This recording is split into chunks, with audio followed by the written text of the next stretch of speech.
Dear Anthony, this time out we're going to talk about the studio.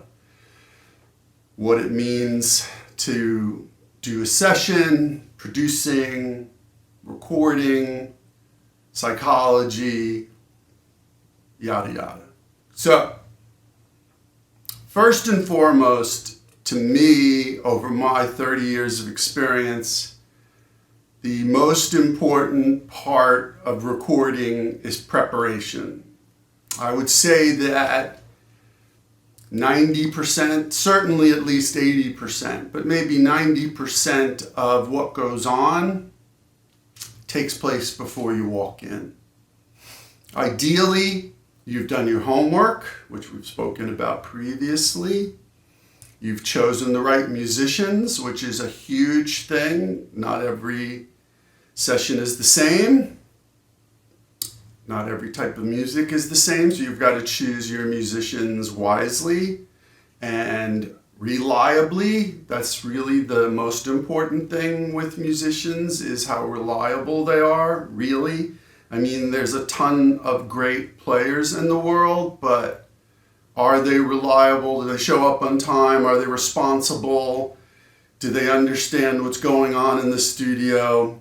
Much less of a problem with that here in Nashville, but believe it or not, I've even had a couple of issues with recommendations that have come in for certain people who are hot shots, who sucked or were difficult to deal with. So that's a big deal.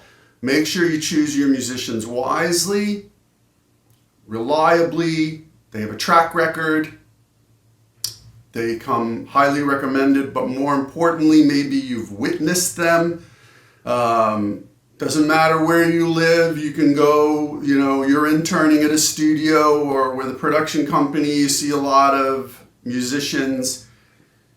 Keep mental notes of who works well. I remember when I first came to Nashville, it was recommended to me by Tom Dowd, the famous engineer, through Bob Olson, another famous engineer, my mentor, that, you have Reggie Young, Ed Green, and Bob Babbitt living there in town. Why don't you put those three together? Well, duh, they're awesome, right?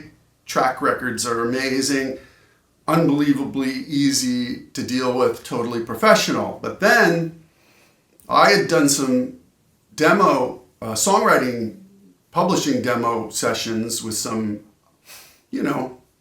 A-list players down on Music Row, and I saw a few of them and I said, yeah, I'll have that person and I'll have that person, and brought in a few other people and made a unit. And that became my core unit for most of my years here in Nashville until Babbitt died, and now recently Reggie.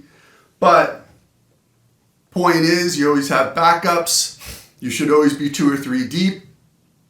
Very important. So keep mental notes. If you observe sessions or hear things from other people, go check them out first. Make sure they're for you. Make sure they're easy to deal with, and they will be reliable. So that's number 1. Number 2, and we spoke about this previously, a little bit about preparation as a musician, but there's preparation as a producer, as an engineer. You should understand the material you're dealing with, the group, the artist. They have a back catalog. Get to know it. Whatever the songs are that you're going to be working on. It's so easy to make demos today. I'm sure they have demos. Listen to them over and over and over again and get ideas and start plotting and making notes and just getting prepared. And that'll also help you to choose what the right musicians are. But for you too, whether you're engineering or producing, to get into the right frame of mind and get properly situated. You know what I mean? So that's really important. Choosing the right studio. There's so many studios today. Like, I went to London a few years ago and spent a year in London. I started calling. I looked up some stuff on the web, saw what was around, who was good, what was recommended. Then I started calling, and I actually went to the studios and basically interviewed, meaning I chatted with them, saw what they were about, who they were, how they worked, what this place was like. and whether or not I could work with them. And I got lucky. I found my buddy Shane Shanahan at West Point. Dude is the best. I mean, top 5 all time for me, maybe top 2. The guy's a crackerjack. And so I've done every session with him in London, which has now been quite a lot. And here in Nashville, Bob and I do our stuff, but I've had Rich Feaster and a few other people who are just dynamite engineers. So you check out the studios, you'll have a lot to choose from, but make sure the space is conducive. And I mean that both psychologically as well as physically. Is it going to be a nice place to work in? Everything works. Not as simple as you think. I've been in a lot of studios where stuff breaks. They don't have techs on staff anymore like they did in the old days. What do you do? Are there backups? Do they have other gear? Is there 2 rooms? Who knows? Whatever it may be, these are all things to consider. Make sure everything works. Make sure that they know how to deal with it. If it doesn't, they have backups, etc. But psychologically, is the room well lit? Does it have a vibe? If natural light is important to you, does it have natural light? Right size space? Is there a comfortable, position for everybody in the room where the bass player maybe wants to be near the drummer? Is that conducive? Will that work? Will everybody set up and be able to hear each other and not be too loud? All considerations. Less so much like what kind of board they have. I mean, I've been really lucky. I've worked at mainly the Castle and Quad here in Nashville, and they have one as an SSL, which I was very familiar with from living in New York previously. I think almost all the studios I worked in there had an SSL because they were hot at the time back in the 90s. But Quad has a Neve board, sounds awesome too. Shane in London has an SSL, so, I'm cool with that. But, I've worked on APIs. Doesn't matter. They all have a sound. And what matters is, do they work? Do the people working there know how to use them? The workflow, are they quick? Are they fast? Are they pleasant and personable? All very important factors. Here's the big thing. Chosen the studio. You've got the musicians. You understand the material. You've worked hard. You've done your pre-production. And what I mean by pre-production is not only learning the songs and seeing what might be necessary, but you've worked out parts. If you're really smart, I know I taught you about charts. You work out charts for all the songs in advance, so it goes quicker when you're there in the studio that day. You get more done, less to think about. The other thing that's very important after you've done all that pre-production work and you've got this all in your head and you're focused in your zone, make everybody comfortable. And that goes back to choosing the right space, the right engineers, the right musicians, that everybody's comfortable with each other, but make them comfortable in the session. Sessions can be tense because everybody's trying hard. There's a lot on the line. It's their life. It's their emotions and their creativity.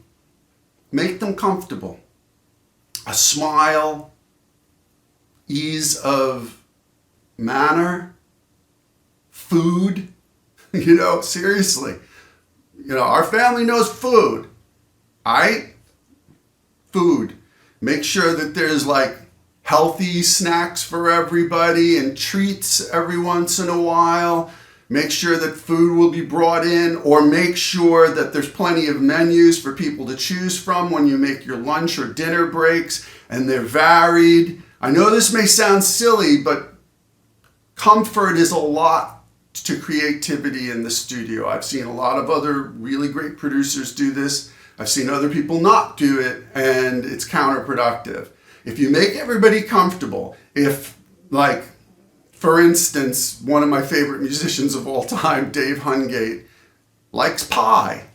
He likes pie. I like pie. So we made sure there were home-baked pies. And he was a happy camper. Babbitt had his own tone cozies. We all do, right? So I would learn what, I think Babbitt was Diet Coke. As long as there was Diet Coke, he was ready to go. You know what I mean? Like little things like that. Find out what everybody needs ahead of time and have it there. And then ease of manner, right?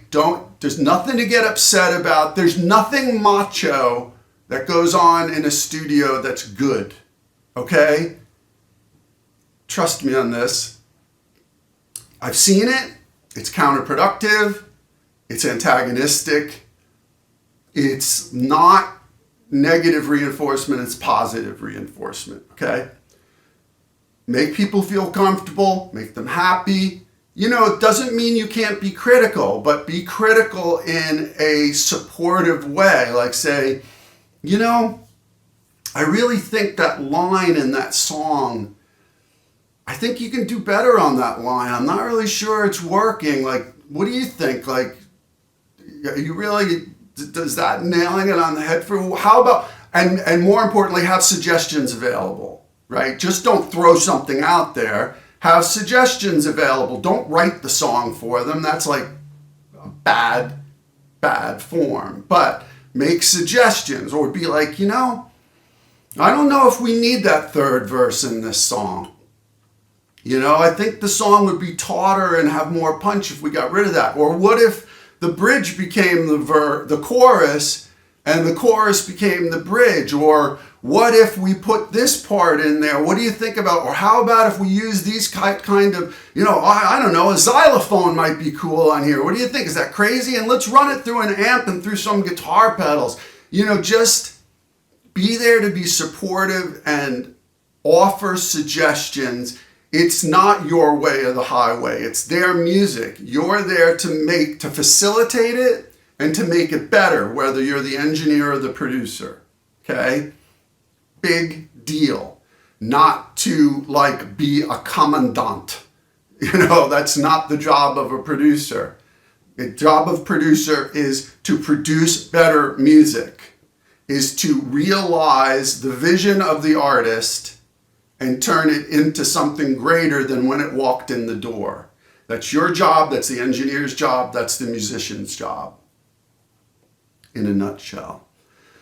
So that's a big part of what goes on. There are little things, like for instance, you might have learned this in school, hopefully, but like a mic stand, how the mic stands can, they can collapse because you've got the adjustment on the bottom to tighten it, and where the pole for the mic stand goes all the way through. I can't tell you how many studios I've been in where that pole is touching the floor beneath the tripod. Goes straight through to the floor where the tripod's around. What do you think that does? Every time a musician taps his foot in the room, if that pole is touching the floor beneath the tripod, that vibration is going into the mic stand and thus being transferred to the mic. No, my friend. So little things like that come from experience. Now I know that's like Studio 101, but you'd be surprised how many places I go into and some assistant engineers got it touching the floor. So I go around and I check everything personally. I check all the lines, all the mic lines, all the guitar lines. I check all the amps. I put my ear up to the amp when they're playing. I check all the tones and the mic positions. I'll go in and I'll personally solo things and listen to it and go, yeah, if you and be courteous to the engineer. He's got a lot to do. If there's one engineer in a session, it's not like the old days where there were two or more. So you just, hey, would you mind? I'm hearing something that I'm not hearing when I was out there, and I think I got an idea. Go out and move the mic, and it's little adjustments.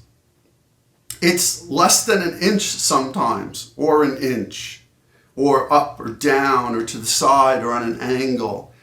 I've amazed myself some of the guitar tones I've got from doing unusual miking techniques. So It's just trial and error. And by being comfortable in the studio and having everybody at ease, you can do these things. You can make suggestions, you can take the time, the extra little bit of time to make things better. Okay? Yeah. And so that's like the basic gist of it. I could go on for another hour, but I think, 15, 20 minutes just to give you a basic idea of what I think is important. Again, it all boils down really to comfort, to making everybody, I think the more comfortable you make people, the better their work gets. That's just me.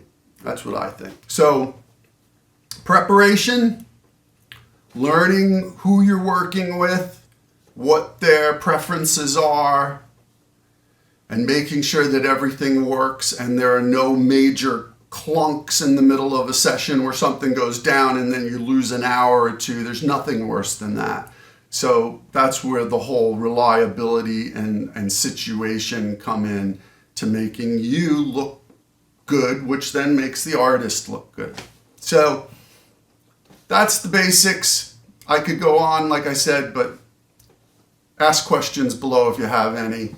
And maybe I'll add to this in the future. But I think, 18, 20 minutes is a good start. But I'm always open to any questions. Let me know. There's lots more that we can talk about. All right. So do another one of these in a few weeks. Peace. See you then.